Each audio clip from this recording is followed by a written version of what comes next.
A paz do Senhor. Olha aqui, é o pastor Eclésio, mais uma vez, trazendo mais um vídeo de estudo para você, do estudo do panorama dos livros históricos. Nós temos estudado desde o livro de Josué e vamos concluir no livro de Esther, que é a porção da Bíblia chamada de livros históricos. É uma outra porção diferente da divisão dos judeus, nós já falamos sobre isso há tempos atrás. Né? Mas a gente está estudando dentro daquilo que a gente se propôs dentro da comunidade, a Bíblia Sem Mistérios. Você que não faz parte dessa comunidade, mas que está assistindo aqui o nosso vídeo, se você quiser fazer parte, procure ver aí na descrição do vídeo que nós temos uma explicação de como é que funciona essa comunidade. A comunidade, a Bíblia Sem Mistério, é uma comunidade de estudo bíblico, onde eu leio do primeiro ao último capítulo da Bíblia. E ainda dou essa introdução, que você está vendo aqui, isso aqui está disponível está disponível tanto no YouTube quanto lá dentro do nosso estudo, né? Da nossa área de membros, da nossa escola, da nossa comunidade, a Bíblia Sem Mistérios.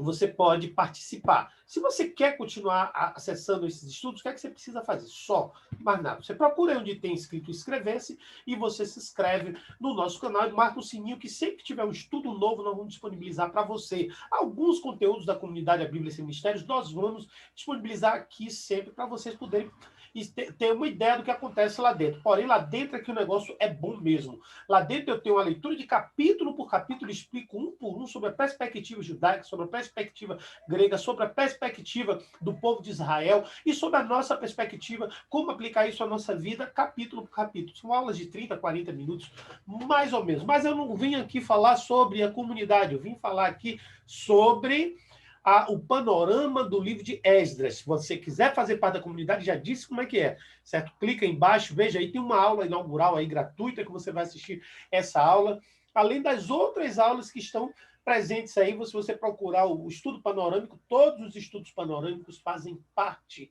desse processo. Né? Então, vamos continuar aqui agora, vamos partir agora para o livro de Esdras, que é o que interessa. Né? Então, quem foi Esdras? O que aconteceu, qual é a situação histórica do livro de Esdras. Isso é importante a gente saber. Esdras era um sacerdote do tempo exílico e pós-exílico da Babilônia.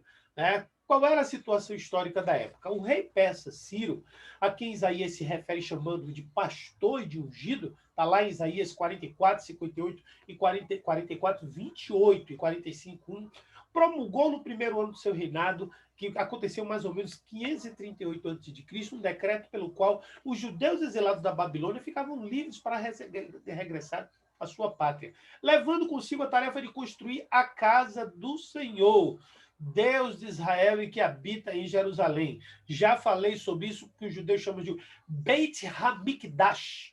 Beit, casa, HaMikdash, sagrada. Né? Então, casa do Senhor, casa sagrada, casa de Hashem, chama o Deus de Hashem o nome. Né?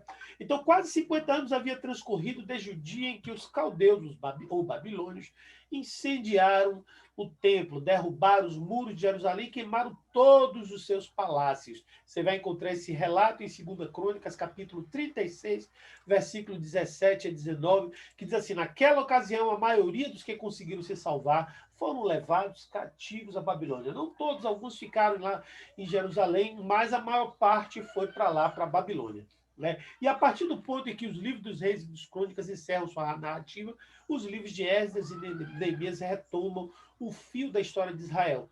O seu aporte é de inestimável valor. Na verdade, eu falei Esdras e Neemias porque eles são um livro só. Na Bíblia, nós dividimos ele, uma parte escrita por Esdras, outras por Neemias, e a gente vai falar um pouco do livro de Neemias no próximo vídeo. Então, é de inestimável valor e vista a escassa documentação disponível acerca no período seguinte ao decreto de Ciro. Foi nesse tempo, não somente que muitos exilados regressaram a Jerusalém, como também estabeleceram ali o culto. Né, iniciaram a reconstrução do templo e a restauração dos muros da cidade e se dispuseram a criar uma nova comunidade nacional autenticamente regida pela lei de Deus. Amados, aqui você viu que eu falei muitos? Por que muitos? Porque nem todos voltaram. Assim também como tem gente que acha que todos os judeus que estavam no Egito saíram com Moisés. Não. Segundo os relatos judaicos rabínicos, somente 20% saiu.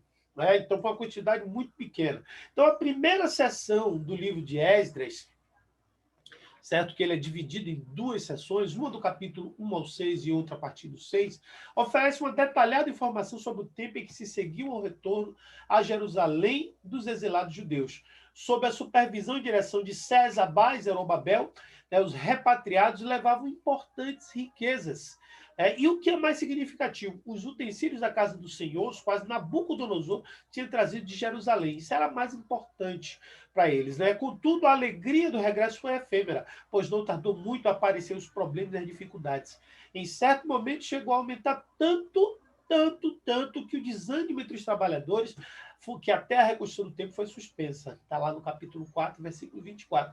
Finalmente, uma decisão pessoal de Zorobabel e a de outros responsáveis, a única palavra, e a unida à palavra profética de Ageu e Zacarias, que são profetas pós-exílicos, nós vamos estudar ainda sobre eles, possibilitaram que no ano 516, antes de Cristo, se celebrasse a dedicação do santuário único de Jerusalém. A segunda parte do livro, capítulo 7 a 10, se refere à atividade desenvolvida pelo próprio Esdras, filho de Seraia, um sacerdote e escriba, e descendente de Arão pela linhagem de Zadok. Homem piedoso, letrado, que havia gozado de grande prestígio, inclusive, da corte real da Babilônia. Isto é demonstrado pela confiança ao rei Ataxerxes, que o rei Ataxerxes depositou nele ao comissioná-lo para visitar a Judéia, né? E Jerusalém, transportar para lá os utensílios destinados ao serviço do templo, além do ouro, prata, gado, provisões, etc. Tudo que tinha direito. E o que o rei consentiu, se sentiu identificado na missão de Esdras, ficou claro pelo entusiasmo que ordenou. Tudo quanto se ordenasse segundo o mandado de Deus do céu, exatamente se faça. Esdras capítulo 7, versículo 23. O cumprimento daquela missão, mas representou para Esdras fazer frente a problemas difíceis. Provavelmente o mais grave de todos tinha sido conduzir Israel a uma profunda reforma dos seus valores éticos e religiosos, com vistas a evitar que a sua fé em Deus se contaminasse com elementos estranhos e impuros. Para isso, Esdras teve de impor normas extremamente rigorosas e dramáticas, como, por exemplo, a expulsão das mulheres estrangeiras casadas com judeus. O sacerdote Esdras reaparece no capítulo 8 a 10 do livro de Neemias, e aos ouvidos do povo reunido na praça diante da porta das águas, Esdras leu a Torá, a lei mosaica, e porém, depois de ter escutado a leitura e de terem feito uma confissão geral de pecados, o chamado de Techuvá, depois eu vou falar sobre isso, Techuvá, guarda esse tema, representados oficialmente pelos sacerdotes levitas, se comprometeram por escrito a guardar a lei. A composição do livro de Esdras, o autor se dispôs o texto de Esdras, baseando-se em diversos documentos, entre os quais estavam memórias de Neemias, do copeiro do rei, em um estilo mais autobiográfico. Neemias relata que Ataxerxes o autorizou a ir a Jerusalém para dirigir os trabalhos de restauração dos muros, e como a obra foi realizada a passo acelerado, não obstante pertinaz habilidade dos samaritanos, moabitas e de outros habitantes da vizinhança. Neemias também se refere a uma segunda viagem à cidade, em cujo transcurso tomou severas medidas para corrigir a conduta irregular de muitos judeus resistentes. A documentação utilizada como fonte de informação era em grande parte contemporânea aos acontecimentos aos quais se referia. Havia lá textos oficiais, decretos, correspondências, um monte de coisa lá. Daí se você está aqui no Comunidade Bíblia Sem Mistérios, você pode pegar e baixar o PDF aí e trazer esse PDF aí e você vai ler tudo isso. Se você está aqui, se você está no YouTube, então você não tem acesso a isso, mas no Bíblia Sem Mistérios você tem acesso ao PDF dessa aula completa, desse vídeo completo. Esdras e Neemias, quem foram? Contudo, uma incógnita ainda estava insolúvel na cronologia de Esdras e Neemias, no qual qual dos dois foi primeiro e qual veio depois. Como data comprovada, parte-se do ano de 45 a.C., quando Neemias chegou a Jerusalém. Ano este corresponde ao 20º do reinado de Ataxerxes. Contudo, a ser determinado está a ser determinado em Esdras 7, 7, 8, que se refere a esse mesmo monarca, ou Artaxerxes II. Na primeira suposição, haveria de situar a visita de Esdras no ano de 485 a.C., portanto, data anterior à chegada de Neemias. Você vai me perguntar, mas pastor Eclésio, lá 445 e Esdras 485, e quer dizer que Esdras foi antes de Neemias? Como? 30 anos depois? Não é 30 anos depois. É 485 antes de Cristo e 445 antes de Cristo. Então é 30 anos antes, na verdade. Anterior à chegada de Neemias, no segundo caso, se trataria do ano 398 a.C., isso é muito tempo depois, né? Então já é mais de 50 ou 60 anos depois aí que pode haver essa discrepância de datas. As histórias oferecem, respectivamente, o livro de Esdras e Neemias e põem a imagem das duas personalidades muito fortes. Os dois homens são muito diferentes, são protagonistas, e a época era muito complicada, porque era a época do retorno do exílio. O Esdras era um sacerdote, Neemias era um leigo, ambos se revelam animados, com o mesmo sentido e dever de um fervente desejo de levar para os compatriotas uma profunda restauração espiritual e material. Cada um assume assim a sua própria e específica responsabilidade. Esdras, construção, zeloso guardião da lei, torna-se um reformador religioso. Neemias, um dandino fé e atividade, se ocupa com a administração e leva um bom termo à reedificação dos muros de Jerusalém. Se você gostou desse vídeo, não se esqueça de dar um like. Se você quer receber outros vídeos desse, eu estou falando com o pessoal que está no YouTube. Então, assine o nosso canal. Mas se você está na Bíblia Sem Mistérios e ainda não é assinante do nosso canal, não assine, porque lá tem muito mais coisas.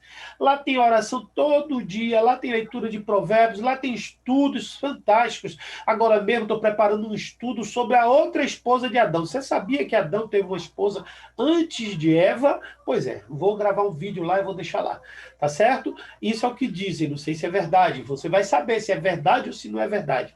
O fato é que existe essa lenda, essa história, e você vai ficar sabendo disso. Mas eu quero voltar para aqui, então se você gostou, deixa o seu like aí. Se você é da comunidade A Bíblia Sem Mistério, você pode baixar o áudio, você pode baixar o PDF com esse estudo para aprofundar-se ainda mais. E que Deus abençoe no nome de Jesus. Shalom Adonai!